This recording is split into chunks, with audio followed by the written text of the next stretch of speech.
तर मुद्दामून त्या ज्युनियर्सला काहीतरी कामासाठी पाठवून देतो बाहेर, की हे घेऊन ये, याचं जेवढं करून त्याचं जेवढं करून म्हणजे त्यांच्यामध्ये काय हे होत आहे, तो कसं विचारून घेतो आहे, तो कसं पूर्ण माहिती त्याच्याकडून काढून घेतो आहे, तर या गोष्टी करू देत नाही ते. म्हणजे आपण स्वतःहून बळजबरीने घुसून ते करून काढून घ्यायचं. परत समजा ते ठिकाणी क्रॉस चालू असेल, क्रॉस एक्झामिनेशन बोलतो ना आपण, ती चालू असेल तर मुद्दामून आपण तिथं जाऊन बसायचं आणि ते आपण शिकून घ्यायचं. तेवढं ह्याच गोष्टी शिकायच्या असतात मोस्ट ऑफ.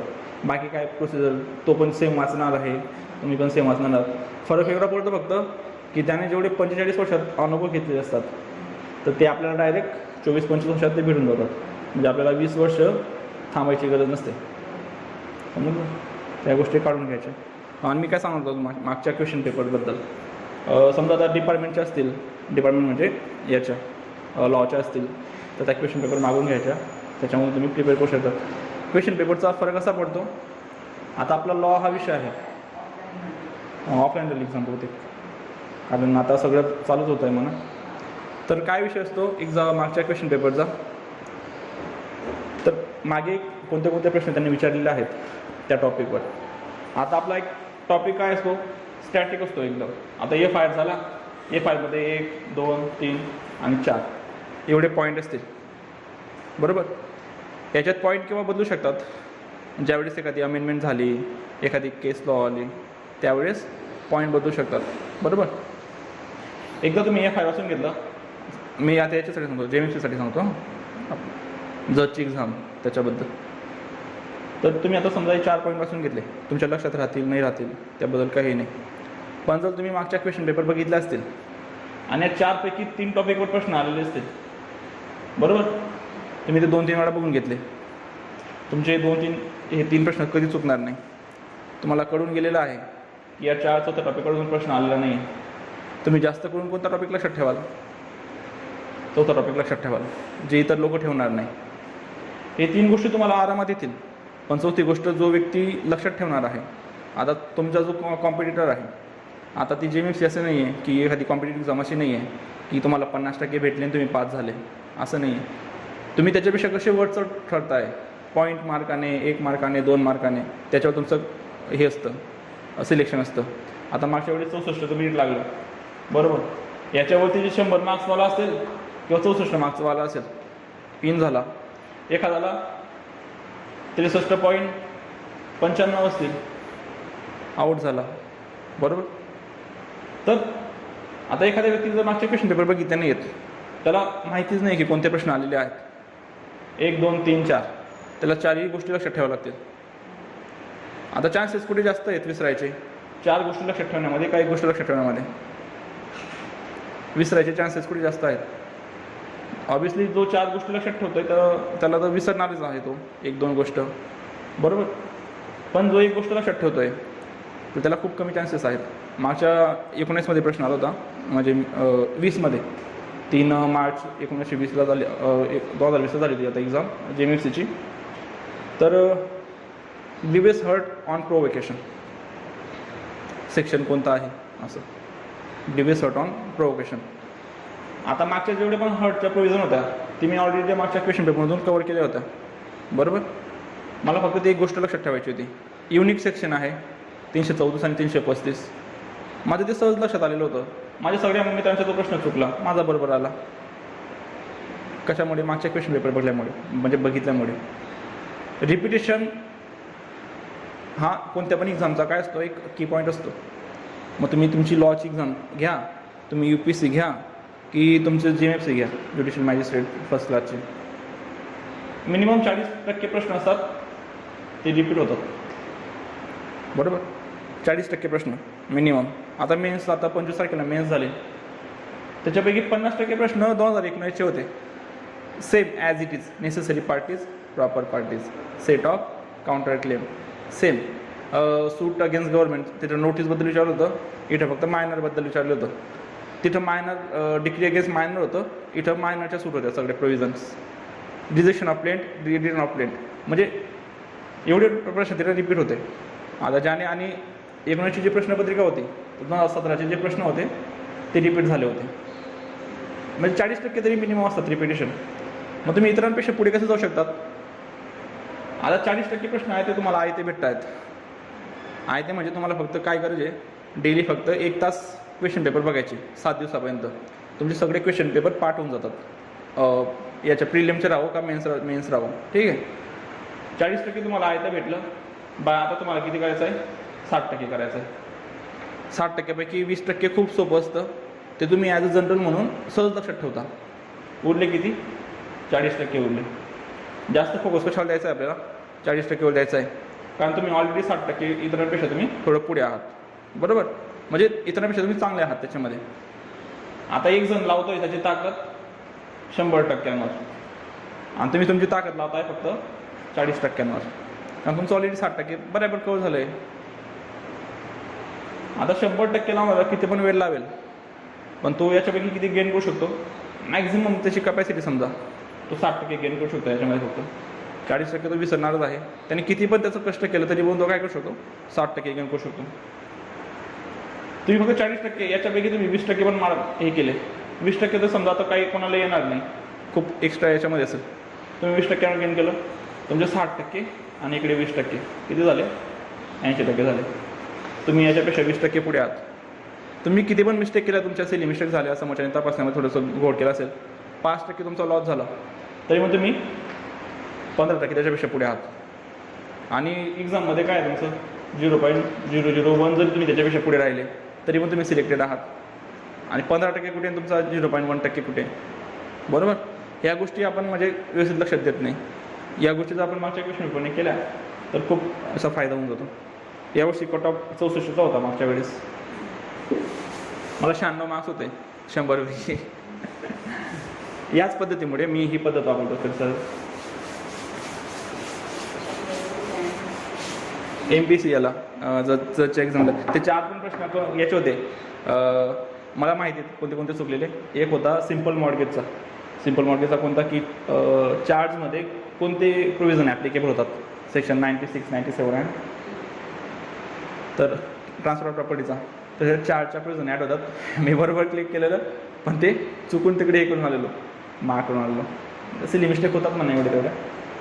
तर अशा गोष्टी तुम्ही लक्षात ठेवायच्या, ठीक आहे.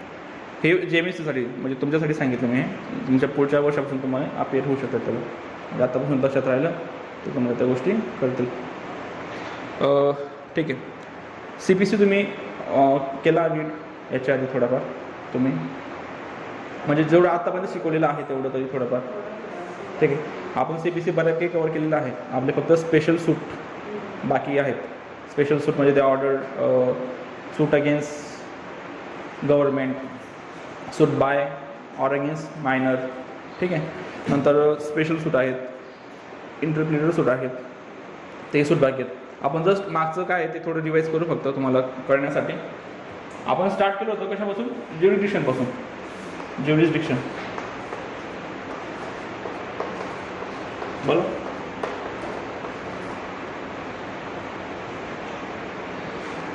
ज्युरिडिक्शनमध्ये काय आठवतं आहे? ज्युरिडिक्शन म्हणजे काय?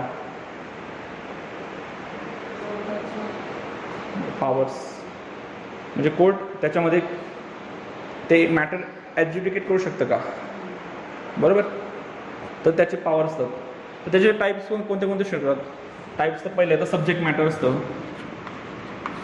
सब्जेक्ट मॅटर बघा, for example small cause court आहेत जे प्रेसिडेन्शियल टाउन्समध्ये आहेत, त्यांना स्पेसिफिक परफॉर्मन्सचा दावा हे करायची गरज नसते. त्यांना इमोवेबल प्रॉपर्टीशी जे निगडीत असणारे दावे आहेत त्यांच्याशी डील करायची हे नसते. बाकीचे लवाद आहेत बघा, त्यांना आपण ट्रिब्युनल म्हणतो, त्यांना पण इमोवेबल प्रॉपर्टीशी डील करण्याचे पॉवर नसतात. हे कशावर झालं? सब्जेक्ट मॅटरवर. इमोवेबल प्रॉपर्टी कोण डील करतं? की जे सिव्हिल जज, सिनियर डिव्हिजन आणि ज्युनियर डिव्हिजन आहेत, तर ह्या त्या गोष्टींमध्ये हे करू शकतात, बरोबर. सब्जेक्ट मॅटर झालं. दुसरं व्हॅल्युएशनवर असतं. व्हॅल्युएशन लिमिट काय आता व्हॅल्युएशनची कोर्टामध्ये? 5 लाख. बरोबर, अगदी बरोबर. 5 लाखापर्यंत लिमिट आहे. कुणाला? ज्युनियर डिव्हिजनला. त्याच्यावरती कोणाकडे जातं मॅटर? मग सिनियर डिव्हिजनकडे. 5 लाख तर किती पण अगणित पण मग याच्यामध्ये डिस्ट्रिक्ट कोर्ट कसं काम करतं? डिस्ट्रिक्ट कोर्ट आधी सगळ्यात आधी डिस्ट्रिक्ट कोर्ट, बरोबर. त्याच्या खाली कोणतं? CJSD सिनियर डिव्हिजन, त्याच्या खाली CJJD ज्युनियर डिव्हिजन. याला किती? 5 लाखापर्यंत मॅडमने सांगितलं तसं, बरोबर. 5 लाखाच्या वर जेवढे पण असतील अनलिमिटेडपर्यंत ते एकूण आला CJSDला, बरोबर. 5 लाखापासून त्याने 1 करोडपर्यंत हे ना, बरोबर, अशी लिमिट आहे. तर ती लिमिट एकदा बघा बरं, त्याच्यात अमेंडमेंट झाले होते आता वकिलांना, किंवा कोर्ट व्हॅल्युएशन ॲक्ट आहे ना, तर तो कोर्टात असेल. तर कोर्टाचे तर करंट पोझिशन काय आहे तर ते तुम्ही एकदा विचारून घ्या बरं. ते उद्या तर सुट्टी आहे, परवा सांगाल तुम्ही, ठीक आहे. तर याचं असू शकतं, पण याचं एक कसं आहे की समजा याची अपील कुठे जाईल? याच्याकडे जाईल, बरोबर. समजा आता एखादी व्हॅल्युएशन आहे ते 1 करोडपेक्षा जास्त आहे त्याची व्हॅल्युएशन, CJSDकडे आलं, मग त्याची अपील कुठे जाईल? डायरेक्ट याच्याकडे जाईल का? डिस्ट्रिक्ट कोर्टाकडे की हायकोर्टाकडे जाईल? सिंगल बेंचकडे. माहिती आहे? म्हणजे याची 1 करोडपेक्षा जास्त जी व्हॅल्युएशनची अपील असेल CJSDची, ती कोणाकडे जाते? हायकोर्टाकडे जाते, बरोबर. ते डिस्ट्रिक्ट कोर्टाला ते पॉवर नसतं, ते डायरेक्ट हायकोर्टाकडे जाते. जसं आपण कन्फर्मेशनचं बघितलं होतं बघा, कन्फर्मेशन टू डेथ, त्याचा आपण कोणाला विचारतो? हायकोर्टाला विचारतो. पण तरी पण जरी ती ग्रांट केली डेथ पेनल्टी, तरी पण त्याची अपील कुठे जाते? हायकोर्टात जाते, बरोबर. हे झालं व्हॅल्युएशनवर. दुसरं झालं की हे काय आहे? सब्जेक्ट मॅटर कुठं सिच्युएट करतं, बरोबर. म्हणजे ते कोणत्या जागेवर आहे? समजा आता इमोवेबल प्रॉपर्टी असेल, सेक्शन 15 ऑनवर्ड्स, 15, 16, 17, 18, 19 आणि 20 हे जे सेक्शन आहेत ते कशाशी डील करतात की जर ती प्रॉपर्टी कुठे सिच्युएट झालेली आहे, प्रॉपर्टी सिच्युएशन म्हणजे सिच्युएट कुठे झाली आहे, बरोबर. समजा आता एखादी इमोवेबल प्रॉपर्टी असेल, ती आहे खेडला, ठीक आहे. तर त्याचं सूट कुठं दाखल होऊ शकतं? खेडला होऊ शकतं, बरोबर. पण आता समजा एखादी प्रॉपर्टी थोडी खेडला आहे आणि थोडी पुण्याला आहे, तर मग म्हणजे 2 वेगवेगळ्या प्रॉपर्टी आहेत. मग ते जर तिकडे झालं असेल तर तिकडे होईल, आणि या प्रॉपर्टीशी जर निगडीत सूट असेल तर या ठिकाणी होईल. पण समजा आता एखादी इमोवेबल प्रॉपर्टी आहे, बरोबर, आणि एखाद्या व्यक्तीने काय केलं, इथं मिठाचा ट्रक जो असतो, मीठ माहिती ना, सॉल्ट वगैरे, तर ते त्या शेतामध्ये टाकून दिलं, म्हणजे ते रॉंग कमिट केलं त्याने त्याच्या विरुद्ध, बरोबर. आणि तुम्हाला कंपन्सेशन मागायचं असेल तर मग सूट कुठे दाखल करू शकतो आपण? म्हणजे एक तर झालं तुमचं की जिथं प्रॉपर्टी सिच्युएट आहे, बरोबर. दुसरं झालं की जिथं तो डिफेंडंट रिसाईड असतो, म्हणजे तो डिफेंडंट जिथं राहतो त्या ठिकाणी, बरोबर. सेम प्रोव्हिजन याच्यामध्ये आहेत. कशामध्ये? CRPCमध्ये सेक्शन 177, याच्या पुढे जे आहेत 178, 179, 180, 181, याच्यामध्ये पण काय आहे की याच्यामध्ये पण ते आता आपण बघणार आहोत याच्यानंतर लगेच. एकदाच आपले कॉग्निझन्सचं संपलं त्यानंतर आपण 177 ते चालू करणार आहोत. पण तुम्हाला एकदा पहिले सांगून देतो की तुम्ही वाचून ठेवाल. तर याच्यामध्ये पण काय आहे की समजा आता एखादी चोरी घडली, म्हणजे चोरी झाली, कुठे झाली? आता खेडला चोरी झाली. समजा आता माझा मोबाईल कोणतरी घेऊन गेलं, तर मी ऑफेन्स कुठे कुठे रजिस्टर करू शकतो? FIR कुठे कुठे रजिस्टर करू शकतो? जनरल एक तर झालं की जिथं तुमचा ऑफेन्स घडला आहे, बरोबर. एकलं झालं जिथं ऑफेन्स झाला. अजून त्या ठिकाणी मी हे करू शकतो. बोला मॅम, काय चुकलं तरी पण काय प्रॉब्लेम नाही. सायबरचं तर हो, ते सायबरचं तर म्हणजे आपल्याला आपला मोबाईल वगैरे आपली इन्फॉर्मेशन पण त्याच्यात असते ना, म्हणजे आणखी कोणत्या तिथे यूज करू नये यासाठी आपण त्यांना बँक म्हणा. नाही ते नाही की ते तर झालं म्हणा, आपण ते करू शकतो. पण आपण गुन्हा रजिस्टर कुठे कुठे करू शकतो? FIR कुठे कुठे लॉन्च करू शकतो? एक तर झालं की जिथं गुन्हा घडलेला आहे तिथं. दुसरं असतं अजून ते शिकवायचं बाकी, त्याच्यामुळे काही नाही म्हणा, तेव्हा क्लिअर होऊन जाईल. सेकंड असतं की जिथं ॲक्युज फाऊंड झाला. आता जो चोरी करणारा व्यक्ती आहे त्याला अटक झाली, कुठे? याला झाली, पुण्याला झाली. तर त्याला पुण्याला पण आपण FIR लॉन्च करू शकतो. बरोबर? तिथे पण करायचं आपण. नाही नाही नाही नाही करू शकतो कुठे पण. आपल्याला कसं कळेल त्याने पुण्यामध्ये? जर समजा तो पुण्याला सापडला, तिथे एखादी चोरी करताना समजा आता की हे पुण्याला होते, मी खेडला राहतो, त्याने आधी काय केलं, खेडून माझा मोबाईल चोरी गेली. ठीक आहे. पुण्याला यांचा मोबाईल चोरी केला, केतकी मॅमचा. ठीक आहे. तर तिथं पोलिसांना तो सापडला. त्यांना पोलिसांनी विचारलं की तो हा एक मोबाईल तुला कुठून भेटला, तुला तो भेटला खेडहून. मग ते मला इन्फॉर्म करतील, मग माझी जी FIR तिथं पण राहील. असं मग मी इथं पण FIR लॉस करू शकतो, इथून चालू चोरी झाली किंवा तिथं पण करू शकतो. आणि तिसरं असतं की where the stolen property received, return or जर रिमूव्ह झाली असेल ती. स्टोलन प्रॉपर्टी माहिती ना, सेक्शन 410, 411 IPC. स्टोलन प्रॉपर्टी म्हणजे the property which is acquired in theft, extortion, robbery or cheating. तर याच्यामधून जी प्रॉपर्टी आपल्याला भेटते किंवा जी प्रॉपर्टी एखादी व्यक्ती गेन करतो, तर त्याला काय म्हणतात, स्टोलन प्रॉपर्टी म्हणतात. आणि अशी चोरीची प्रॉपर्टी किंवा चोरीची मालमत्ता हाताळणे किंवा ती विकणे, खरेदी करणे इंटेन्शनली. तुम्हाला माहिती पाहिजे की ही चोरीची प्रॉपर्टी आहे, तर इंटेन्शनली आपण ती हाताळतोय किंवा ते करतोय, तर काय होतं, तर त्याच्यावर पण तो गुन्हा रजिस्टर होतो. 411 IPC 410, 411. ठीक आहे. स्टोलन प्रॉपर्टी, चोरीची मालमत्ता बोलतो त्याला आपण एक प्रकारे. स्टोलन प्रॉपर्टी 410, 411 वाचा तुम्ही एकदा, तुम्हाला कळून जाईल सगळं. सेक्शन सांगितलं तुम्हाला. ठीक आहे. तर जिथं रिसिव्ह झाली, रिटर्न झाली, तिथे पण आपण गुन्हा दाखल करू शकतो. त्याप्रमाणे प्रॉपर्टी जिथं सिच्युएट राहते त्या ठिकाणी. बरोबर? समजा आता डिफेमेशनचा गुन्हा आहे. डिफेमेशनचा गुन्हा आहे, एक आपण सहज एक उदाहरण सांगतो तुम्हाला, म्हणजे तुम्हाला कळून जाईल. ठीक आहे. आता A हा व्यक्ती आहे, कुठं राहतो, मुंबईला. याने एक पेपर पब्लिश केला, म्हणजे एका याच्यामध्ये आर्टिकल लिहिलं न्यूजपेपरमध्ये. ते पब्लिश झालं चेन्नईमधून. ठीक आहे. चेन्नईमधून. आणि जो प्लेंटिफ आहे तो राहतो दिल्लीला. जो प्लेंटिफ आहे तो राहतो दिल्लीला. बरोबर? याने या पेपरमध्ये याचं डिफेमेशन केलं. सूट कुठे कुठे रजिस्टर होऊ शकतो?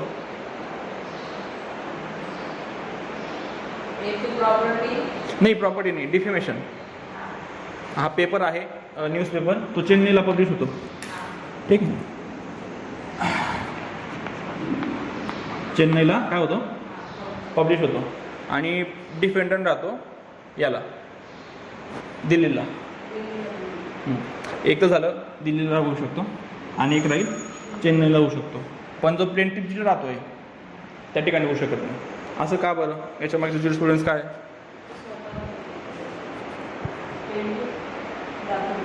हां, बरोबर. मग आता याच्यामध्ये क्लेम कोण करतोय? याच्यामध्ये क्लेम प्लेंटिफ करतोय. कोणाच्या विरुद्ध? डिफेंडंटच्या विरुद्ध. मग जो क्लेम करतोय, बरोबर, आपण बघितलं होतं की सिव्हिल लॉ आणि क्रिमिनल लॉचं काय असतं. सिव्हिल लॉ कोणाला इनिशिएट करावा लागतो? माणसाला, म्हणजे जो व्यक्ती आहे त्याच्या विरुद्ध रॉंग झालेला आहे त्याला इनिशिएट करावा लागतो. बरोबर? तर अशा केसमध्ये काय होईल की डिफेंडरला काय गरज आहे का तिचं हे सांभाळायची? प्लेंटिफला गरज आहे ना कंपन्सेशन मागायची. मग प्लेंटिफने इनिशिएट करायचं. ते इक्विटीचा आहे ना मॅगझिन, हू वॉन्ट इक्विटी, तर त्याने कोर्टात जायला पाहिजे. बरोबर? तर त्यांनी मागायला पाहिजे. तर त्यामुळे एक जर डिफेंडरच्या ठिकाणी होईल किंवा जिथं पब्लिश झालेलं आहे त्या ठिकाणी होईल. बरोबर? ते हे त्याचा मागचा ज्युरिस्प्रुडन्स आहे. डिफेंडरला काय घेणं देणं आहे. त्याचप्रमाणे बर्डन ऑफ प्रूफचे पण नियम असतात की ज्या केसमध्ये जर एव्हिडन्स दिले गेले नाही कोणते, तर ज्या पार्टीला लॉस होणार आहे तर त्या पार्टीला काय करावं लागतं? एव्हिडन्सेस द्यावे लागतात कोर्टात. फॉर एक्झाम्पल समजा A आणि B आहे, पोझिशन ऑफ प्रॉपर्टीचा काय वाद आहे त्यांच्यामध्ये. ठीक आहे. आता प्रॉपर्टी कोणाच्या पोझिशनमध्ये आहे? Bच्या पोझिशनमध्ये आहे. A कोर्टात सांगतोय की ही प्रॉपर्टी माझ्या मालकीची आहे. ठीक आहे. आणि ही प्रॉपर्टी मला पाहिजे. मग आता इथं जबाबदारी कोणावर राहील? Aवर राहील की एव्हिडन्सेस द्यायचे की मी कसा त्या प्रॉपर्टीचा मालक आहे आणि B कसा इलिगली पोझिशनमध्ये आहे. बरोबर? इथं बीला काय घेणं देणं आहे, सूट डिग्री हो का हे व्हावं. ज्यावेळेस हा स्टँडर्ड ऑफ प्रूफ कोर्टात दाखल करेल त्यावेळेस त्याचा डिफेन्स करेल. बीला काय घेणं देणं, तो प्रॉपर्टी एन्जॉय करतोय, प्रॉपर्टीच्या पोझिशनमध्ये आहे, त्याच्यामुळे त्याला काय घेणं देणं नाही. ठीक आहे, हे झालं. प्रत्येक केससाठी समजा दोन भावांची मारण्यासाठी प्रॉपर्टीवर हां आणि केस दाखल झाली तर त्या मारामारीची केस वेगळी आणि मग त्याचा निकाल लागल्यानंतर दुसरी केस प्रॉपर्टीसाठी करायला लागते का त्याच्यातच होते? नाही नाही नाही नाही, क्रिमिनल केस तुमची वेगळी आणि तुमची याची प्रॉपर्टीची केस वेगळी. दोघी एकवेगळे चालू शकतात किंवा वेगळे चालू शकतात. इकडे काय निकाल लागला तो याच्यामध्ये काय फरक पडत नाही, यात इकडे काय निकाल लागला याच्यामध्ये फरक पडत नाही. सिव्हिलचा क्रिमिनलचा दोन्ही केस वेगवेगळ्या हो वेगवेगळ्या चालते.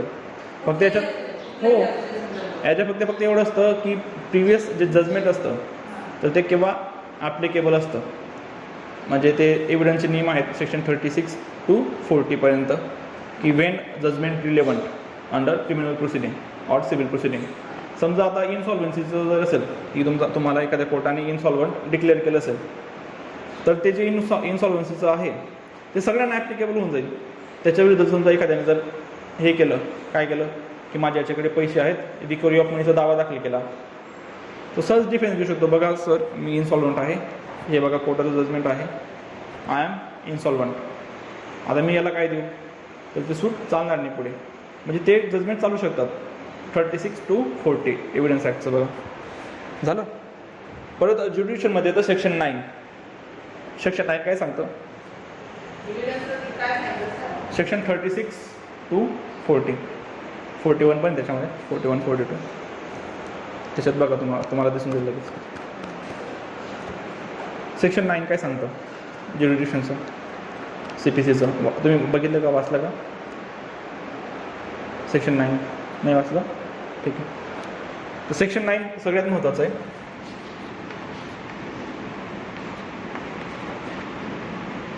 बरोबर. सेक्शन 9 महत्त्वाचं का आहे? सेक्शन 9 महत्त्वाचं काय आहे, आपण तर मागे भरपूर गप्पा मारल्या याच्या की सबस्टेंटिव्ह लॉ असे असतात, प्रोसिजरल लॉ असे असतात. बरोबर.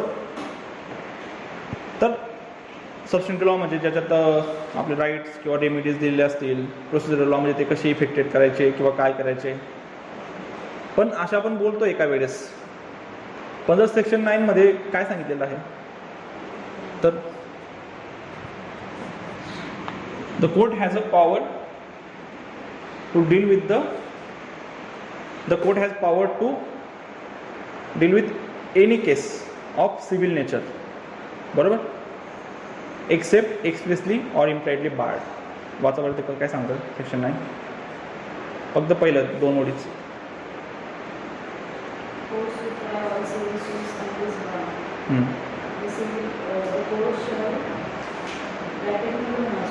हां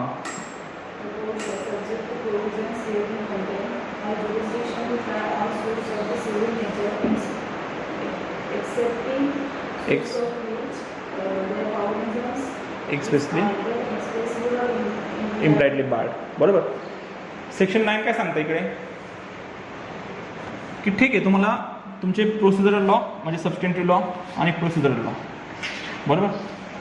हे रेमेडी देत आहेत, रिलीफ देत आहेत. प्रोसिजरल लॉ काय सांगते ते कशी आपण मागून घ्यायची किंवा कशी करायची. बरोबर. पण सेक्शन 9 नुसार काय असतं की सेक्शन 9 तुम्हाला कोर्टाला काय करतं आहे, पॉवर ग्रांट करतं आहे. The court has a jurisdiction to try every suit of civil nature. बरोबर. सिव्हिल नेचर जोपर्यंत आपण एवढा हा लक्षात ठेवलं की कोर्टाला कोणता पॉवर आहे, the court has a jurisdiction to try any suit of civil nature. कोर्टाला सगळा पॉवर आहे की ते कोणतं पण सूट काय करू शकतं, इनिशिएट करू शकतं. बरोबर. पण प्रायमरी कंडिशन काय आहे तर ते सिव्हिल नेचरचं असलं पाहिजे. सिव्हिल नेचर म्हणजे काय, सिव्हिल नेचरचे सूट म्हणजे सिव्हिल राईटशी निगडीत असणारे.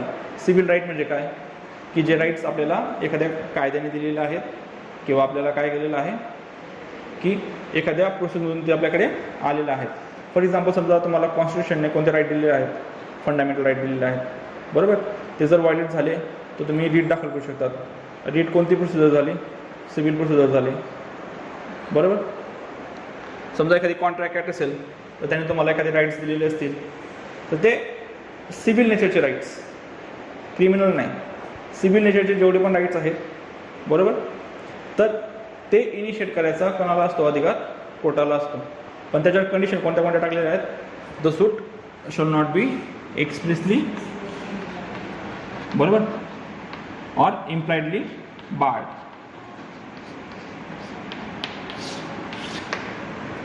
म्हणजे एक्सप्रेसली बार्ड किंवा इम्प्लाइडली बार्ड. म्हणजे हे कसं सांगतं की तुम्ही या टेबलवर जेवढं ठेवलेलं आहे तुम्ही सगळं घेऊ शकता, बरोबर. आता समजा इथं दुसरं असेल काय, एखादी पाण्याची बॉटल असेल, मग सिव्हिल नेचरचं कसं की अभ्यासाशी निगडीत असणारं जेवढं साहित्य आहे तुम्ही ते घेऊ शकता, बरोबर. मग मी पुस्तकं घेऊन गेल, चॉक वगैरे घेऊन गेल, एखादी नोटबुक असेल ती घेऊन गेल, पाण्याच्या बॉटलला हात लावणार आहे का? नाही लावणार आहे. म्हणजे हे काय झालं? सिव्हिल नेचरचं. And which are expressly or impliedly barred. Expressly barred कसं की मला सांगितलेलं असेल की तू सगळं घेऊन घे, पण जे कॉन्स्टिट्यूशनचं पुस्तक आहे ते घेऊ नको, मग मी ते राहू देईल, सगळं घेऊन घे. आणि इम्प्लाइडली बार्ड कसं आहे, तिथे दुसऱ्याचे पण पुस्तकं ठेवलेले आहेत. समजा केतकीचे पुस्तकं तिथे ठेवलेले आहेत, इम्प्लाइड आहे की मी तिच्या पुस्तकांना हात लावू शकत नाही, बरोबर. म्हणजे माझं जेवढं आहे मी तेवढं घेऊन घेईल. त्याप्रमाणे एक्सप्रेसली बार्ड आणि इम्प्लाइडली बार्ड. आता एक्सप्रेसली आणि इम्प्लाइडलीमध्ये तुम्हाला काही एक्झाम्पल देता येईल का एखादे? की कोर्टाला तिथं पॉवर नाही आहेत, एक्सप्रेसली सांगितलेलं आहे की सिव्हिल कोर्टाने याच्यामध्ये कोर्टाला काय असेल पॉवर नसणार. असं एखादी एक्झाम्पल आहे का तुमच्याकडे?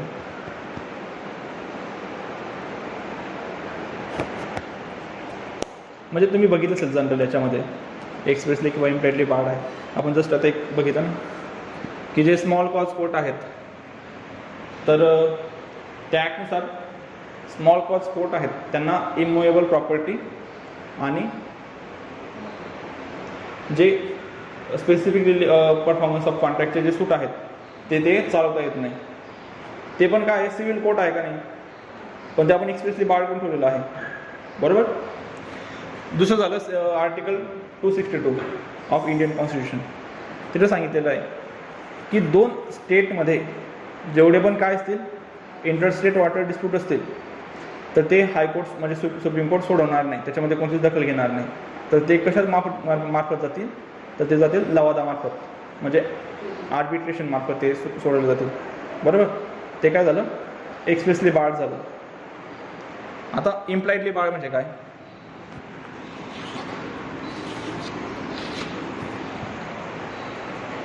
इम्प्लाइड कसं बार्ड केलं आहे?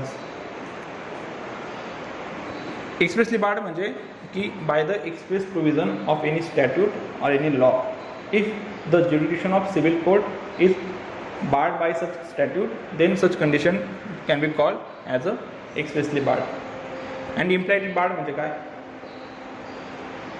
The bar on jurisdiction by the general principle of law.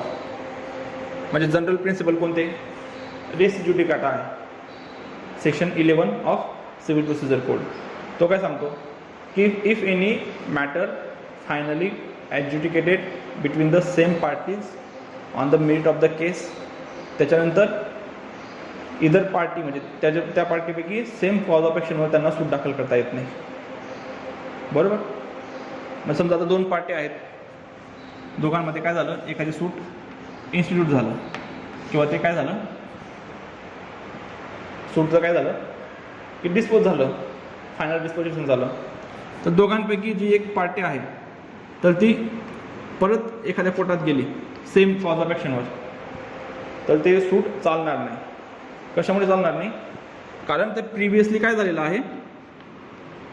ॲड्ज्युडिकेटेड झालेलं आहे. आज असं कुठे लिहिलेलं आहे का कायद्यामध्ये की या दोघांचं सूट डिस्पोज झालं त्याच्यामुळे काय होईल की यांचं सूट आता चालवायचं नाही, असं कुठे लिहिलेलं नाही. पण ते कशामुळे बार्ड आहे? तर इम्प्लाइड कंडिशन्स, म्हणजे फॉर एक्झाम्पल सेक्शन 11, बरोबर. तर ते हे झालं. याच्यानंतर ज्युडिक्शनमध्ये एक कन्सेप्ट होती, हे समजलं तुम्हाला? Expressly impliedly barred. समजलं नसेल तर तुम्ही एकदा हे तर बघून घ्या ऑनलाईन लेक्चरमध्ये. त्याच्यामध्ये सिव्हिल नेचर म्हणजे काय ते खूप डिटेलमध्ये घेतलेलं आहे, बरोबर. त्याच्यात बरेच उदाहरणं दिलेली होते की सिव्हिल नेचर कसं असू शकतं किंवा त्याचे काय असतात. कारण ते परत घेणं अजून आता हे नाही ना, ॲप्रोप्रिएट नाही. फक्त तुम्हाला एक रिव्हिजन व्हावी आणि पुढे लिंक लागावी, त्याच्यामुळे फक्त जे महत्त्वाचं आहे मी तेवढं रिपीट करतो आहे तुमच्यासाठी. ज्युडिक्शनमध्ये एक अजून एक कन्सेप्ट असते, कन्सेंट अँड ज्युडिक्शन. कन्सेंट अँड ज्युडिक्शन म्हणजे तुमची इच्छा आणि कोर्टाची काय याच्यात नसेल, ते बेरॅकमध्ये नसेल. हां, बेरॅकमध्ये फक्त सेक्शन आहेत त्याच्यात नव्हते. तर कन्सेंट अँड ज्युडिक्शन. तर समजा जर तुमची इच्छा आहे, समजा आपल्या दोघांचा काय झाला, वाद झाला. एखादी वाद म्हणजे आपण याला सिव्हिल प्रोसिडिंगमध्ये कसं बोलतो, एखादी दावा निर्माण करण्यासाठी एखादी कंडिशन निर्माण झाली. आमच्यामध्ये काय झालं, कॉन्ट्रॅक्ट झाला, मी तो ब्रीच केला. फॉर एक्झाम्पल तुम्ही एखादी स्कूल वगैरे ओपन केली असेल आणि तिथे आपण कॉन्ट्रॅक्ट केला असेल की मी एका वर्षासाठी जरी शिकवेल, आता मी मध्येच तो कॉन्ट्रॅक्ट ब्रीच करतो आहे, तुम्हाला आता कोण भेटणार नाही, बरोबर. तर तुम्ही दावा दाखल करणार की या सरांना हे करा, की बाइंडिंग करा, की माझ्याकडे शिकवा. म्हणजे आपलं काय झाला, वाद झाला. ठीक आहे. आता आपल्या दोघांमध्ये वाद झाला. आता मी राहतो धुळ्याला, तुम्ही राहता खेडला, बरोबर. तर आता आपण दोघांनी काय केलं, विचार केला की ते कोर्टाला डिसाईड करू दे की मी शिकवायला यायला पाहिजे का नको यायला पाहिजे. पण तोपर्यंत काय आहे की मग तुम्ही सांगाल की मी खेडला दावा दाखल करेल, मी सांगेल की धुळ्याला दाखल करा. मग आपण दोघांनी काय केलं की संगनमत केलं आणि विचार काय केला की आपण पुण्याला दावा दाखल करू, की आपल्या दोघांना ते बरोबर पडेल. असं होऊ शकतं का?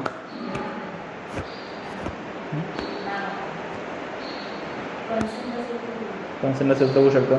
ते थोडं शॉर्टली बरोबर आहे, तुमचं पण अर्धं बरोबर आहे, दोघांचं म्हणजे पूर्ण बरोबर नाही.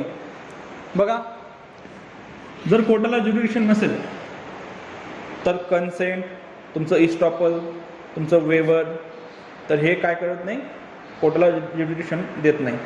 कोर्टाला ज्युडिक्शन कशामुळे भेटेल, फक्त आणि फक्त कशामुळे, एखाद्या स्टॅट्यूटमुळे, बरोबर. तुमची कन्सेंट काय करू शकत नाही, कोर्टाला ज्युडिक्शन पण देऊ शकत नाही आणि कोर्टाचं ज्युडिक्शन काढून पण घेऊ शकत नाही, बरोबर. त्यामुळे कन्सेंटचा आणि ज्युडिक्शनचा काहीच संबंध नसतो. ज्या ठिकाणी सूट दाखल करायला पाहिजे त्याच ठिकाणी करायला पाहिजे, बरोबर. पण बघा, अजून त्याला एक एक्सेप्शन आहे की समजा आता आपण हे बघितलं होतं, काय तुम्ही बघितलं का, एखाद्या याच्यावर एखादी गुड्स असते, गुड्स म्हणजे एखादी वस्तू असते, त्याच्यावर लिहिलेलं असतं की the limited to the any legal proceeding shall be instituted at the Allahabad और अहमदाबाद कोर्ट किंवा अहमदाबाद कोर्ट ज्युडिक्शन, अशी कन्सेप्ट असते कुठेतरी दिलेली. तुम्ही म्हणजे बऱ्यापैकी बघितलं असेल. जर नाही बघितलं असेल तर एखादी वस्तू जर तुम्ही घ्या आणि ते डब्बा का तुम्ही, जर एखादी लिगल त्याच्यामध्ये जर कॉन्सिक्वेन्सेस उद्भवणार असतील तर अशा केसमध्ये, बरोबर. तर त्या ठिकाणी काय असतं, तुम्ही आता एक ती गोष्ट विकत घेताय, म्हणजे तुम्ही काय करताय, त्याला आपण ॲग्री करताय, त्याने जी कंडिशन दिलेली आहे, तुमच्यात काय झालं, एक कॉन्ट्रॅक्ट झाला, बरोबर. आता एखादी गुड्स आहे ती डिफेक्टिव्ह राहिली, बरोबर. ती गुड्स कुठं मॅन्युफॅक्चर झाली, मुंबईला मॅन्युफॅक्चर झाली, बरोबर. तुम्ही ती विकत कुठे घेतली, तुम्ही खेडला विकत घेतली, बरोबर. आणि त्याचे कॉन्सिक्वेन्सेस कुठे उद्भवले, रत्नागिरीला, बरोबर. मुंबई, खेड, रत्नागिरी.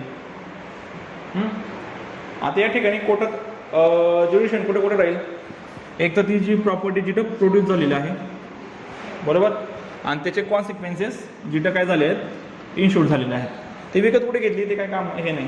तुम्ही आता रेल्वे जर विकत घेतलेली असेल एखादी गोष्ट आणि त्याच्यामुळे जर तुम्हाला फूड पॉयझनिंग झाली तुमच्या गावाला, बरोबर, त्याचे इफेक्ट कुठे झाले, रत्नागिरीला, एक झालं मुंबईला. खेडला तर ज्युडिक्शन राहणार नाही कारण तुम्ही ते तिथं विकत घेतलेले. ज्या ठिकाणी 2 किंवा 2पेक्षा जास्त काय असेल कोर्टाला ज्युडिक्शन असतील तर त्या ठिकाणी तुम्ही कॉन्ट्रॅक्टद्वारे त्या दोघांपैकी एक ज्युडिक्शन काय करू शकतात, सिलेक्ट करू शकतात. मग इथं तुम्हाला काय झालं, इथं ऑलरेडी त्याला ज्युडिक्शन आहे पण तुम्ही ते कन्सेंटने काय करताय, याला कन्फर करताय. कळलं आता? पण सर मागाशी तुम्ही जे सांगितलं ना, म्हणजे तुम्ही राहणार धुळ्याला आणि केतकी राहणार होते, मग मधल्या पिरियडमध्ये मध्येच कसं काय केस दाखल होऊ शकतो? एक तर तुम्ही धुळ्याला एक बरोबर आहे ठिकाण तुमचं तिथे तुम्ही तिथे असाल मधलं जे असेल तिथे तुम्ही दोघांना मध्ये पडायला असेल तर आपण सोयीस्कर बोलू शकतो. नाही करू शकत तसं. मी तेच सांगितलं ना तुम्हाला. मी तेच म्हटलं मगाशी. नाही नाही नाही. तुम्ही बोलायला अर्ध बरोबर आहे पण मला मग तुमचं अर्ध बरोबर कसं होतं, तुम्ही सांगितलं की हो करू शकतो, तुमचं बरोबर आहे अर्ध, की आपण दोन ऑप्शन आहेत दोघांपैकी एक ठिकाणी करतोय, तुमचं अर्ध बरोबर झालं का नाही, यांचं पण अर्ध बरोबर कसं झालं की नाही करू शकत किंवा इथं करू शकत नाही आपण खेडला. नाही करू शकत ना. करू शकतो पण कंडिशन काय आहे, तुम्ही काय सांगितलं नाही करू शकत. ते मगाचं उदाहरण. हां. तुम्ही दोघांनी हे बघा. करू शकत नाही ना. पुण्याला करू शकत नाही आपण, का करू शकत नाही. एक तर तुम्ही धुळ्यात करू शकता की इथे. हो इथं करू शकतो. एवढंच ना. पण दोघांपैकी कसं की ज्या ठिकाणी कॉज ऑफ ॲक्शन उद्भवलेलं आहे आणि ज्या ठिकाणी ती प्रॉपर्टी प्रोड्यूस झालेलं आहे, म्हणजे दोघी ठिकाणी कोर्टाला काय ज्युरिडिक्शन आहेत, बरोबर. मग दोघांपैकी तुम्ही एक गोष्ट हे करू शकतात, कन्सिडर करू शकतात. असं दोघांपैकी एक फक्त. एक उदाहरण सांगते. एखाद्याचा मुंबईला प्रॉपर्टी आहे एखादी आणि त्या वयस्कर आजी असते. मुवेबल इमुवेबल हां. त्या वयस्कर म्हणजे आजी- प्रॉपर्टी काय मुवेबल आहे का नाही, नाही, एखादं रूम आहे. रूम हा म्हणजे इमुवेबल प्रॉपर्टी बरोबर. इमुवेबल. तर त्याच्यामुळे मग समजा तिला जर जाता येत नाही तर हक्क ते हे असतं ना मुक्त्यारपत्र देतात. ऑटो हां ते बोल power of attorney. Power of attorney समजा एखाद्या त्याच्या नातेवाईकांना दिले तर त्यांनी इथे पूर्ण करून म्हणजे किंवा ते आले खाते ते करून चालतं का? हो तसं चालतं. तुम्ही कुठं पण करू शकतात, पाचशे स्टॅम्पवर पॉवर ऑफ अटॉर्नी कुठे? कुठं पण. फक्त त्याच्यामध्ये एक प्रोसिजरमध्ये काय असतं की ज्या वेळेस कॉम्प्रोमाइज असेल किंवा विड्रॉल ऑफ सूट असेल तर अशा वेळेस फक्त काय असतं की अशा वेळेस फक्त ते जो व्यक्ती आहे त्याची कन्सेंट लागते. कारण काय म्हणत होतं, आता विड्रॉल ऑफ सूट आपण ऑर्डर 23 बघितलेली होती आधी, की त्याच्यामध्ये दोन विड्रॉल असतात, एक तुमचं क्वालिफाईड विड्रॉल, एक अनक्वालिफाईड विड्रॉल. क्वालिफाईड म्हणजे with the permission of court, unqualified म्हणजे without the permission of court. Without the permission of कोर्टमध्ये कसं असतं की तुम्ही जर विड्रॉल करून घेतलं तुम्हाला नंतर सूट दाखल करता येत नाही, बरोबर. आता समजा त्या आजी आहेत, त्या आजीने एखाद्याला काय केलं, संमती दिली, बरोबर. त्याच्याबद्दल काय वाद वगैरे चालू असेल, ठीक आहे. जो समोरचा व्यक्ती आहे त्याने काय केलं, जो पॉवर ऑफ अटॉर्नी होता त्याला घेतलं आणि त्याला पैसे देऊन टाकले, काय असेल 1-2 लाख रुपये. त्याने त्याला सांगितलं की तू सूट विड्रॉल करून घे, बरोबर. अशा वेळेस त्यांनी ते सूट विड्रॉल करून घेतलं, आजीला माहितीच नाही तिकडे.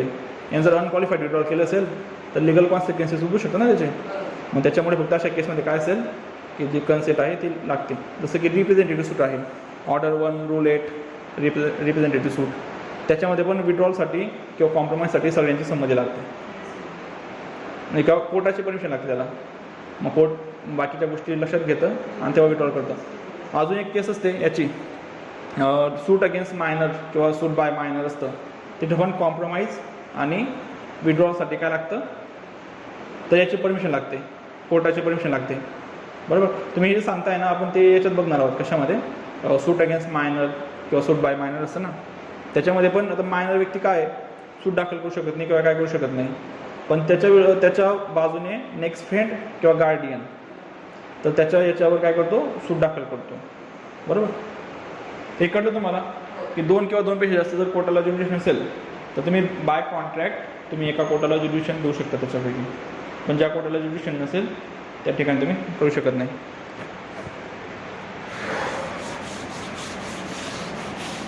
याच्यानंतर एक येतं इरेग्युलर एक्सरसाइजिंग ऑफ ज्युरिडिक्शन आणि illegal exercising of jurisdiction, 2 concept आहेत. म्हणजे त्याला अजून हे पण म्हणतात की एरर विदिन ज्युरिडिक्शन आणि एरर आउटसाईड ऑफ ज्युरिडिक्शन. खूप महत्त्वाच्या कन्सेप्ट आहेत म्हणजे सिव्हिल प्रोसिजिंगमधल्या.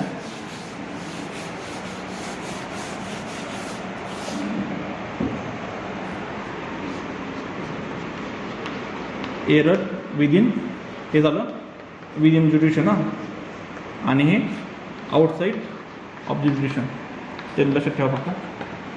ते पूर्ण लिहिणं म्हणजे त्याच्यात वेळ जाईल भरपूर. एरर विदिन ज्युरिडिक्शन आणि एरर आउटसाईड ऑफ ज्युरिडिक्शन, त्याला हे पण म्हणतात की इलिगुलरी एक्सरसाइजिंग ऑफ ज्युरिडिक्शन आणि इलिगली एक्सरसाइजिंग ऑफ ज्युरिडिक्शन. मराठीत त्यांना म्हणतात वाटतं की आपल्या अधिकार क्षेत्रामध्ये केलेली चूक आणि अधिकार क्षेत्राच्या बाहेर केलेली चूक. असं माहिती थोडंफार वाचलं असेल किंवा माहिती असेल थोडं जे माहिती असेल ते काय माहिती किती जस्ट गेस तुम्हाला काय वाटतं असं याच्याबद्दल चुकलं तर काय मॅडम आहेत मी आहे तिला काय 60-70 विद्यार्थी नाही की मुलं सांगतील पण तुम्ही तुमचं डोकं पण हे करा म्हणजे चालणार आहे तुम्हाला काय वाटतं कारण बऱ्याच कन्सेप्ट अशा असतात की आपण फक्त एक पत्ता फेकतो लॉमध्ये आणि तो बरोबर निघून जातो मग ते तुमची जी इंटेलिजंट गेसिंग असते ना ती डेव्हलप करून घ्यायची व्यवस्थितपणे तुम्ही चुके जरी मारले तरी ते बरोबर यायला पाहिजे 10 पैकी 7 तर बाकीच्यांचे असे असतात की 10 पैकी जर त्यांनी हे पण केलं तरी पण 1-2च बरोबर येतात त्यांना वाटतं की माझं नशीबच खराब आहे पण जर तुम्ही तुक्के पण मारताय ना तर ते इंटेलिजंट गेसिंगवर असले पाहिजे एक्झाममध्ये ते जास्त कामाचं असतं मग बरोबर काय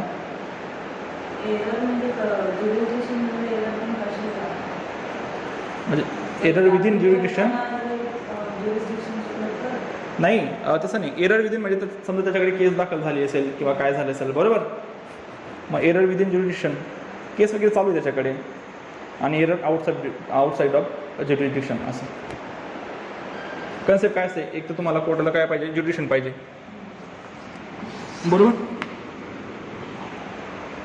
ज्युरिडिक्शन काय आहे आता हे काय असू शकतं विदिन असू शकतं किंवा आउटसाईड असू शकतं विदिन किंवा आउटसाईड बरोबर एरर विदिन ज्युरिडिक्शन म्हणजे काय की समजा एखाद्या कोर्टाकडे काय आलं एखादी केस आली त्या कोर्टाला काय आहे ज्युरिडिक्शन आहे ती केस चालवायचं बरोबर मग त्या केसमध्ये समजा आता 5 लाखापर्यंत काय होती व्हॅल्यू होती तुम्ही 5 लाखापर्यंत कंपन्सेशन देऊ शकतात बरोबर त्या कोर्टाने 50,000 रुपये 5 लाखचं 50 लाख रुपये देऊन टाकलं हे काय झालं एरर विदिन ज्युरिडिक्शन त्या कोर्टाला कंपन्सेशन द्यायचं पॉवर आहे का नाही आहे पण त्याने काय केलं फक्त त्याने एक्सरसाइज काय केलं जास्त एक्सरसाइज करून टाकलं इरेग्युलर एक्सरसाइजिंग ऑफ ज्युरिडिक्शन म्हणजे एरर विदिन ज्युरिडिक्शन त्याला ज्युरिडिक्शन आहे का नाही आहे पण त्याने काय केलं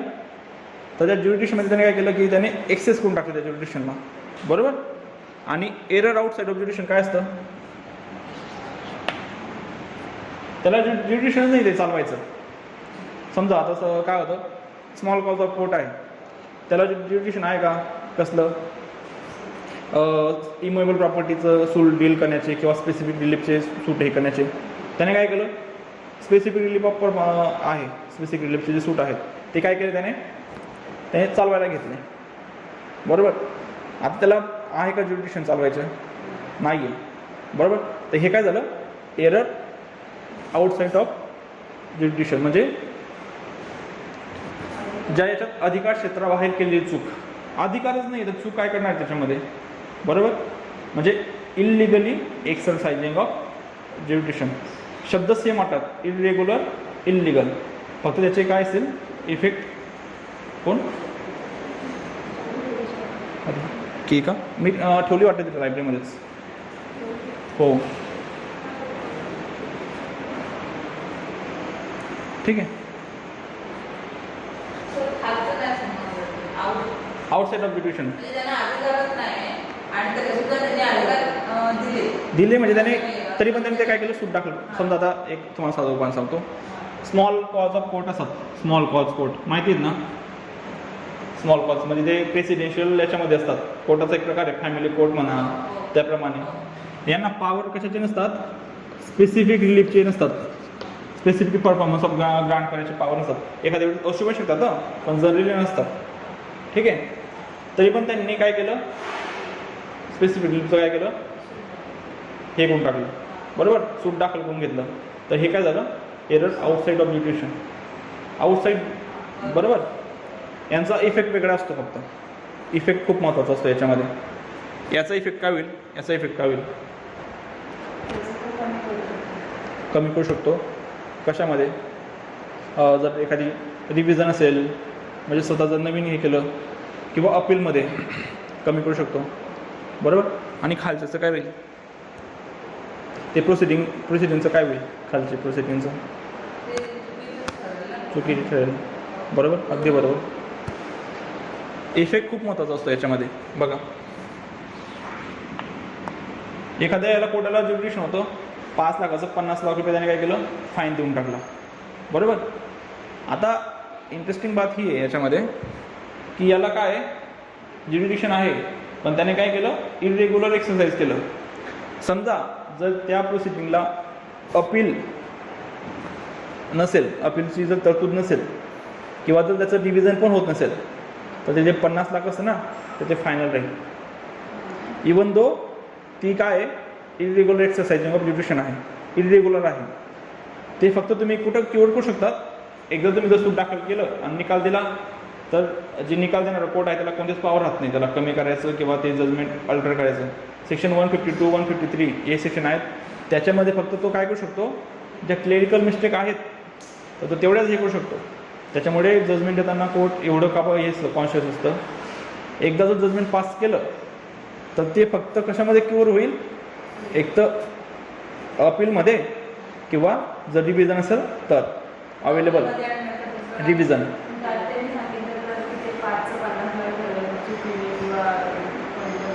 जर क्लेरिकल मिस्टेक असेल, मग जर क्लेरिकल समजा आता 50,000च्या जागेवर काय केलं गेलं, 5 लाखाच्या जागेवर 1 शून्य वाढवला गेला, मग हे काय क्लेरिकल मिस्टेक आहे.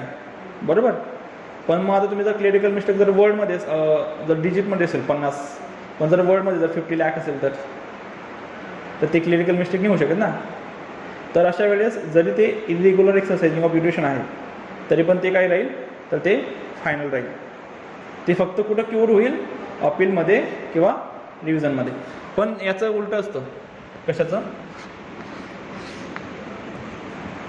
परत त्यांना सुधारण्याचा अधिकार नसतो ना, एकदा निर्णय झाल्यावर.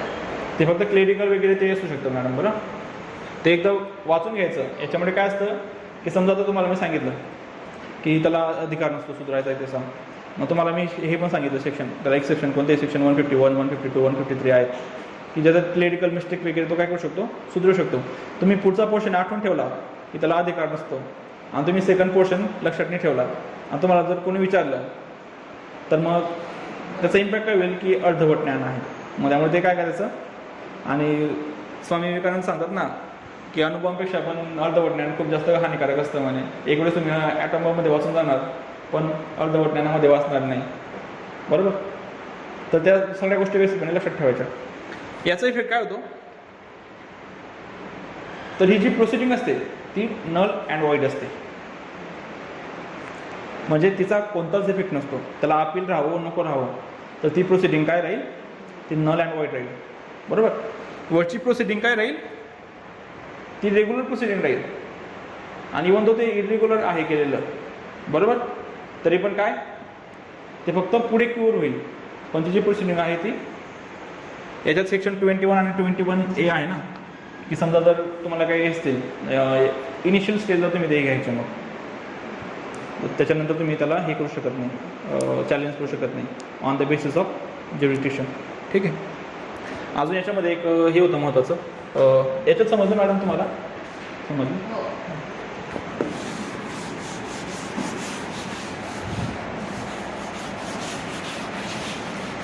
हो. अजून याच्यात एक होतं की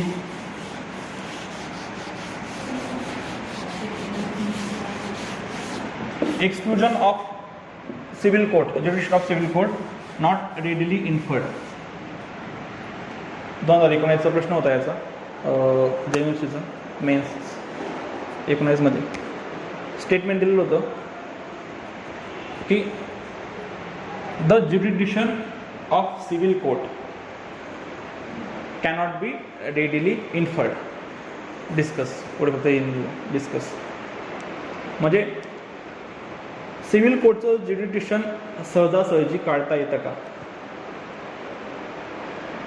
सेक्शन 9 काय सांगतोय की सगळंच असेल, बरोबर. तर एखाद्या कोर्टाला ज्युडिक्शन आहे, सिव्हिल कोर्टाला, तर त्याचं ज्युडिक्शन काढता येईल का, सहजासहजी काढता येईल का, नाही काढता येणार. आपण काढू शकतो. कोणत्या प्रकारे, म्हणजे काढता येईल, पण कोणत्या याच्यात 3 प्रकारे काढू शकतो. एक झालं जर ते सिव्हिल नेचरचं नसेल, बरोबर. दुसरं झालं एखादी any law pass by the parliament or state legislation.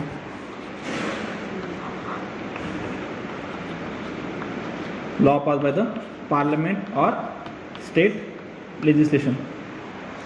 समजा एखादी सिव्हिल कोर्ट आहे.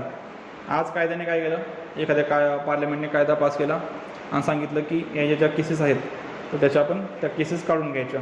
फॉर एक्झाम्पल सरकारच्या विरुद्ध जेवढ्या पण तुम्ही केसेस दाखल करणार आहात तर या सगळ्या केसेस आजपासून सिव्हिल कोर्टात चालणार नाही असा कायदा बनवला. एवढ्यानेच कोर्टाचं ज्युडिशन निघून जाईल का? तुम्हाला काय वाटतं? तुम्हाला उदाहरण समजा ना, आज समजा आज पर्टिक्युलर कोर्टाला सरकारच्या विरुद्ध जेवढे पण आहेत सूट दाखल होतात त्याचे पॉवर आहेत. हां, म्हणजे उदाहरण सांगतोय मी, त्याचे पॉवर आहेत. आणि आज पार्लमेंटने कायदा बनवला की सरकारच्या विरुद्ध जेवढे पण दावे दाखल होतील तर ते त्या कोर्टात चालणार नाहीत. एवढ्याने होऊ शकतं का? काढू शकतो एवढ्याने? नाही काढू शकत. तुम्ही मॅडम काढू शकतात, पण कोणत्या बेसिसवर? Law pass. हां, लॉ पास झाला मग.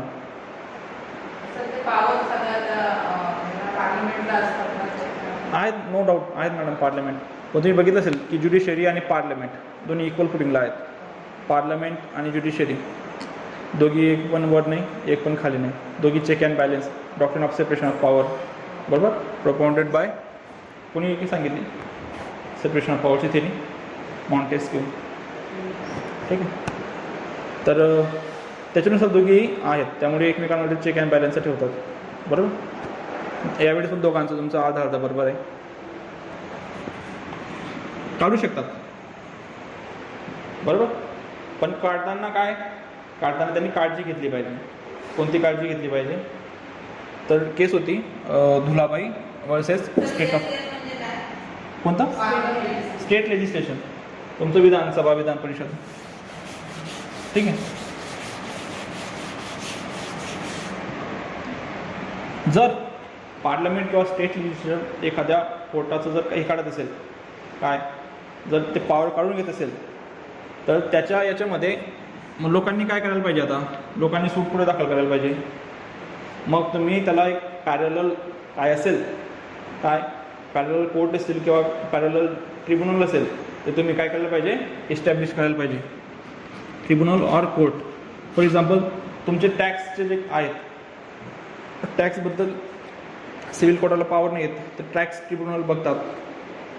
सरकारने कायदा केला इन्कम टॅक्स ॲक्ट, त्याच्यामधून ते पॉवर काढून घेतले आणि इस्टॅब्लिश काय केलं? टॅक्स ट्रिब्युनल इस्टॅब्लिश केले. म्हणजे तिकडचे पॉवर कुठे दिले? तिकडे दिले. सेकंड, ॲडिक्वेट रेमेडी पाहिजे त्याला. तिथं ॲडिक्वेट रेमेडी हे करायला पाहिजे, त्या कोर्टाने द्यायला पाहिजे. समजा आता टॅक्स ट्रिब्युनल आहेत, हां टॅक्स ट्रिब्युनल आहेत. एखाद्या वेळेस जर टॅक्स हे केलं असेल आणि तिथे कंपन्सेशनची प्रोव्हिजन नसेल, बरोबर, किंवा रिटर्न ऑफ टॅक्सची प्रोव्हिजन नसेल, की समजा एका व्यक्तीने काय केलं, केस झाली होती, एक्सेसिव्ह काय केलं, एक्सेसिव्ह टॅक्स दिला गेला त्याच्याकडनं, बरोबर. त्यांनी ट्रिब्युनलला काय केलं? ॲप्रोच केला. ट्रिब्युनलने काय सांगितलं? आम्हाला टॅक्स घ्यायची परमिशन आहेत, पॉवर आहेत, पण द्यायची पॉवर नाही आहेत, परत द्यायची पॉवर नाही आहेत, बरोबर. त्याने सिव्हिल कोर्टात दावा दाखल केला. पुढे हायकोर्टात, सुप्रीम कोर्टात ती केस गेली. सुप्रीम कोर्टाने सांगितलं की ज्या तुम्ही रेमेडी बनवत आहेत त्या कशा असल्या पाहिजे? तुमच्या ॲडिक्वेट असल्या पाहिजे. जर ॲडिक्वेट रेमेडी नसेल आणि इवन दो सिव्हिल कोर्टाकडून जर ते पॉवर काढून घेतले असतील तरी पण सिव्हिल कोर्टाला तो पॉवर राहील त्या केसमध्ये, बरोबर. एकतर काय असायला पाहिजे? ॲडिक्वेट रेमेडी अवेलेबल असायला पाहिजे. तिसरं एखादं येऊन जातं की ते नॅशनल जस्टिसच्या ज्या प्रोव्हिजन आहेत त्या फॉलो केल्या पाहिजे. नॅचरल जस्टिसच्या प्रोव्हिजन कोणत्या कोणत्या आहेत? नॅचरल जस्टिस आहे ना, doctrine of natural justice, audi alteram partum,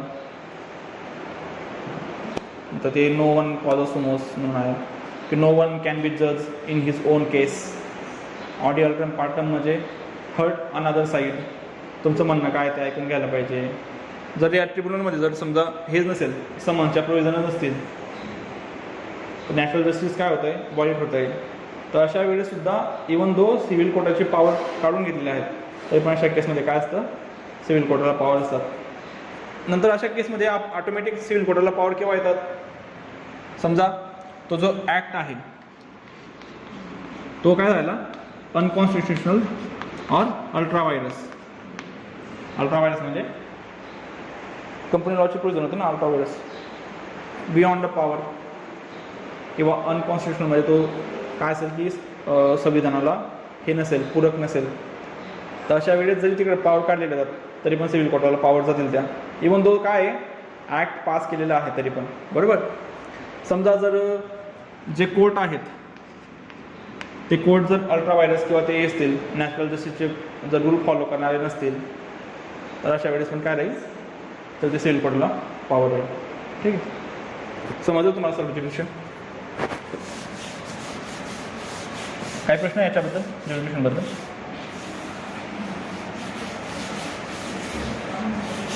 परवाच्या लेक्चरला फक्त आपण एक बेसिक इसेन्शियल ऑफ सूट बघू फक्त, आणि त्याच्यानंतर आपण रेग्युलर प्रोसिजरला चालू करू, कारण आपलं त्याचं बऱ्यापैकी बाकी आहे सिव्हिलचं.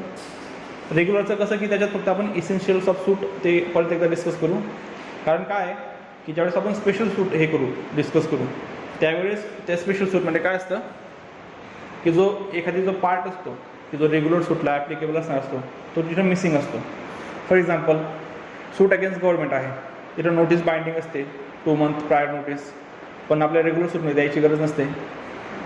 सूट अगेन्स्ट मायनर असेल तर तिथं डिग्री एक्झिक्यूट होण्यासाठी हे असतं, स्पेशल प्रोव्हिजन आहेत.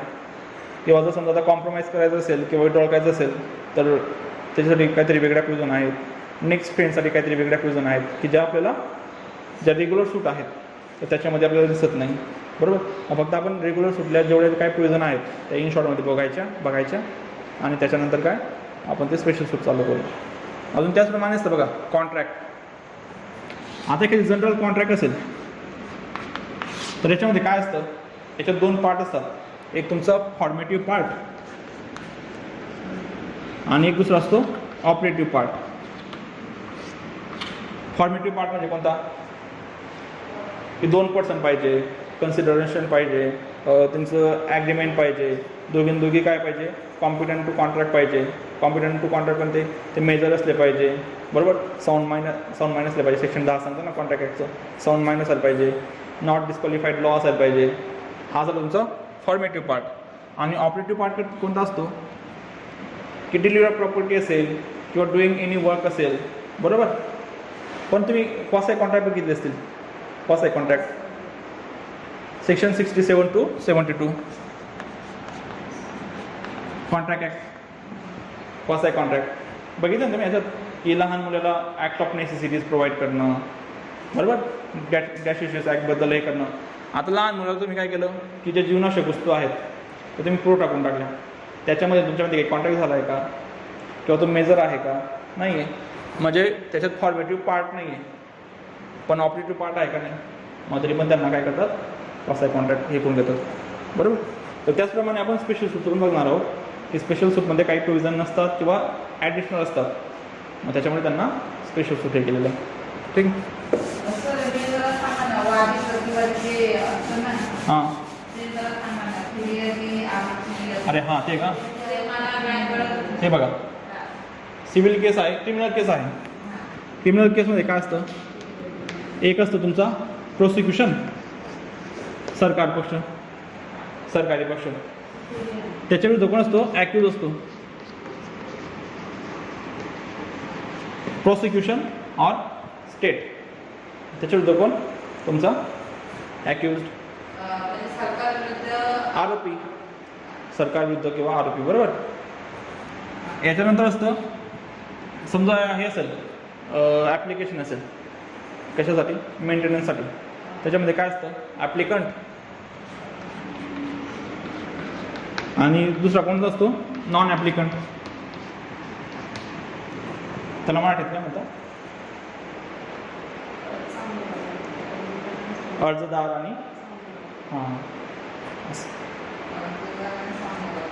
सामनेवाला. ॲप्लिकेशनसाठी कोणतं पण ॲप्लिकेशन मिसलेनियस ॲप्लिकेशन वगैरे असेल किंवा ते असेल, ठीक आहे. सिव्हिल प्रोसिडिंगमध्ये कसं असतं, हे दोनच असतात criminal. हो जस्ट मोस्ट ऑफ एखाद्या, हो अपील असेल ते बरोबर, अपील असेल तर अपेलंट आणि याचिकाकर्ता आणि काय असतं अजून, हां याच्या विरुद्ध याचिका सामनेवालाच असू शकतो जास्त करून, हो रिस्पॉन्डंट पण लिहितात बाकीचे, हो. ए अपेलंट बोलायला वाटतं. सिव्हिलमध्ये बघा प्रोसिक्युशन सॉरी प्लेंटिफ आणि डिफेंडंट किंवा प्लेंटिफ अँड रिस्पॉन्डंट पण असतं सामनेवालाच. वादी प्रतिवादी मॅडम, प्लेंटिफ म्हणजे वादी विरुद्ध प्रतिवादी किंवा सामनेवाला, बरोबर. वादी प्रतिवादी, हो अपेलंट आणि ते रिस्पॉन्डंट तेच असतं. नाही सिव्हिलमध्ये बघा ना वादी प्रतिवादी झालं तुमचा, नंतर रिस्पॉन्डंट असतो समोरचा, प्लेंटिफ आणि रिस्पॉन्डंट, हो